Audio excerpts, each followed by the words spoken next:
Welcome to Rickshaw Scale Modelling. This is part 4 of Wingnuts Sopwith Camel F1. Scale is 1 to 32.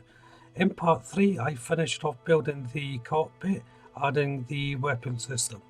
In this part I'm going to be concentrating on the fuselage and adding my own little take to it. So let's jump into this and see how well I get on. Before I start, I have to do some rigging. So I'm using this Easy Line, and this is £17. Now, Easy Line, if you're not familiar with it, is basically fishing line, and it's very good for rigging and things like that. Now, it comes in different colours. I prefer to use the clear colour. That way, I can paint whatever colour I want onto it, and it does hold the paint very well. So what I'm doing here is I'm just stretching the line over so it's nice and taut and getting ready to paint. I'm using Tamiya's X10 gun metal to paint this, and I'm just drawing my brush along the line with the paint, and it covers it all. Now, because it's a sort of clear colour, the wire, it doesn't matter if you don't touch all the wire. Completely all around, or the line I should say, the colour will come through. If you're having difficulty seeing where the paint is, just place a little bit of kitchen towel underneath it, so then you can see how the paint is going.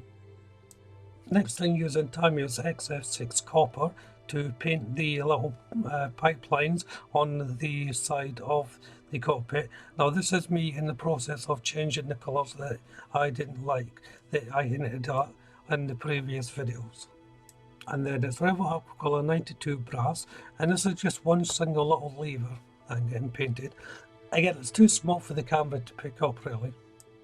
Now I've decided to scratch build the framework. So what I've got here is a sheet of A4 plastic card. It's around about 3mm thick, and I'm going to be cutting it into strips like you see there. Now these strips are ones I've previously used on other builds, so I'm just utilising them. First of all, I'm having to take off any raised location points for the structure to fit inside the moulded part. I've dry fitted the cockpit in, and this is in order so that I can place these struts in and then just mark them off for cutting so I can get the correct length. And using clamps at one end, I can then get the vertical support struts measured up as well. So when I'm doing this, I have to make sure that each vertical strut is pushed up to the top, where it arches on the top of the fuselage, so I can get a proper measurement. And once I've cut it to length, the support strut, I'll simply place it in to make sure that it does indeed fit. So now I can connect the first support strut over the two main beams. Now I've measured up where the first strut will go, and once I've lined it up, it's just a matter of securing it with a little bit of normal cement, and as I go along, more and more strength will be added to this. So once it's dry, I can then place it back into the fuselage. I can see it's still a bit flimsy because it's only a little bit holding it together, and also I've done two because it will need both sides done, obviously. And now I've taken my second measurement, I can then add the bottom support strut, and this will give it that a bit of more support. So it's a same process each time. It's just placing it in, measuring up, then putting the support strut in. I will then cut away any excess that I have, and of course check for fit afterwards. Now it's important that I'm checking for fit each time I'm adding something to the frame to make sure it all fits inside. So as you can see, I've done both sides, and all the supports are in place for them. Now I'm just closing this up to see if it is exactly where I want it to be and how it's going to fit inside. And once it's closed, I can then take another measurement on the smaller side first of all for the cross beam. And once I've got the measurements for the top and bottom end of the structure, I can then think about placing them, attaching them on, to the main structure. So again, just a little bit of poly cement. This is for the bottom part of the fuselage. It just makes it easier to do the bottom part first, because this is where the main support struts will be going. I can now add the second sidewall to it to start making the bulk structure. So once it's closed off, I can then add the other struts. These are leading onto the struts I placed in earlier. Now it's important that I do this way and not put them all in one, then try and marry them all up together. This way you get a better fit. It just takes a little bit of working out, a little bit of trial and error, because they have to fit between the two main beams. The top part of the framework has a curve to it on the support beams. So what I'm doing here is I'm just measuring out each length, then adding a curve, and just using a roller tape here to give me a curve. And then once I'm happy with the arch of the curve, I'll just simply cut it out. And I do this just using a normal hobby knife. Then each supporting strut has a series of weight-saving holes placed in, and so I'm just drilling these out now. They will also be used to pass a wire through later on. I can then place them in the same way I did the bottom ones. These ones are easy to put in because they almost clamp themselves in. Then once they're all in, I can then check for fit. So just lining it up with the cockpit. Remember, the cockpit's not actually cemented in at the moment, it's just dry fitted.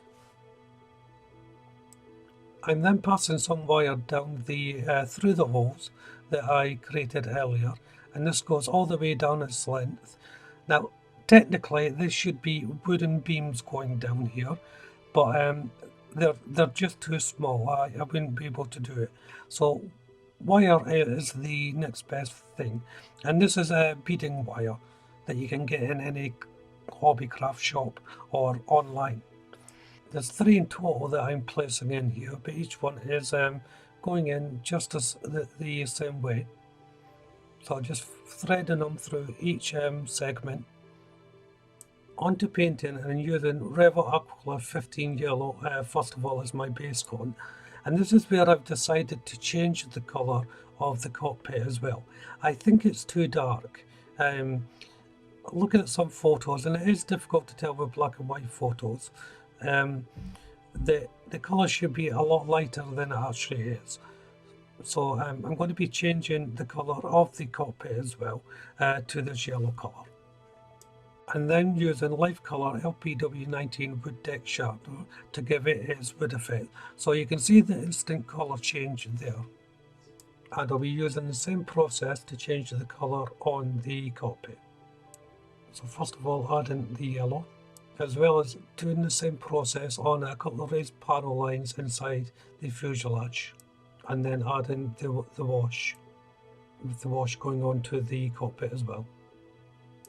And then Tamiya's XS78 wooden deck tan for the middle part of the area, and the remainder is XF55 deck tan for the inside of the fuselage. Once it's all dry, it was time to put in the support cables that go along the fuselage. This is done by using the rigging wire that I pre-painted earlier on. So you can't really see it much on this one, but I'm adding on the diagonal 2 pieces of wire, securing it in the corner of each. So effectively I'm creating an X. So if I switch to the other part of the fuselage, you can see it happening here a little bit better. So each part of the rigging is just secured on the diagonal, and I put the other one crossing it to form an X, and I'm doing this through every segment of the structure. Then I can add the control cables, and this just fits underneath the cockpit and then goes into the part of the fuselage that I already built, and it just runs along the bottom, I'm securing it one end where the cockpit is, first of all, then running it through. And once I run it through the cockpit, it's time to run it through the added part of the fuselage structure. And I'll secure it to the actual fuselage as I go along. So I'm placing these in, and then I'll just cement everything in place. And this is where I shall end part 4. So there's quite a lot of work to be done. This actually took a course of a couple of days to do. So there's quite a lot of work there to be done. So if you are going to do this, just bear in mind that will increase your build length time by a massive amount. So if you haven't done so already, why don't you check out the channel for my other builds? There may be something there that will hold your interest. If not, just let me know in the comment section, and I'll see what I can do. Or of course you can just leave any comment that you like. And if you've liked what you saw so far, why don't you subscribe to the channel? If you do, hit that little notification button, and that'll keep you up to date with all my builds and any future builds, of course. And don't forget to hit the like button and share the video. But for now, thank you all very much for watching. Bye bye.